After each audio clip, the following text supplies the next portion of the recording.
The photo that accompanies this week's podcast is one that countless hockey fans have seen over the years, and a good many of us have managed to snag one that has Bobby's autograph on it. But not a lot of fans really know the unusual story behind that picture. Talk about serendipity for the photographer who snapped that iconic photo, a fellow by the name of Ray Lussier. During the Boston-St. Louis series of 1970, photographers were assigned stools located at corresponding cubby holes cut in the protective plexiglass around the rink to afford an unobstructed camera view.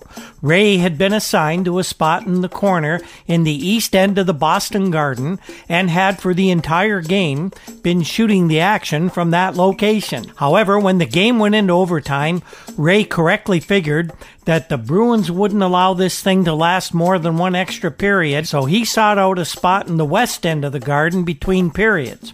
As luck would have it, Ray found an empty stool vacated by a photographer from a competing Boston newspaper. Ray was with the Boston Record-American at the time. Unfortunately, I don't have their archives yet, but I'd love to get access to that.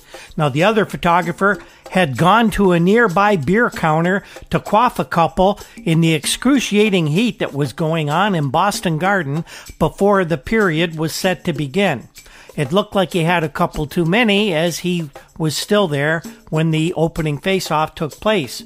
Ray watched the spot in between periods, and whenever whoever had been in that location wasn't in position at the start of the overtime, he slipped into that spot right then and there.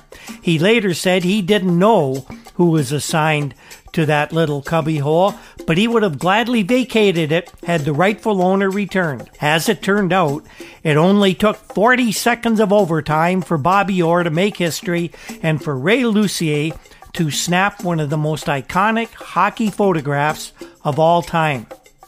Here's how much that photograph meant to Bobby Orr. 20 years later, in 1990, Bobby decided to host a reunion of that very close Bruins Stanley Cup winner. When composing a list of hockey writers of the day back in 1970 whom they should invite to the event, Bobby was asked for his input, and the first name he came up with was Ray Lussier. Turns out, Bobby Orr loves that photo as much as the rest of us do.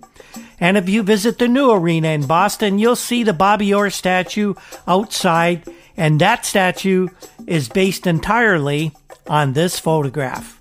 That's a story of the most iconic photograph in hockey history, Bobby Orr's game-winning goal in the 1970 Stanley Cup playoffs.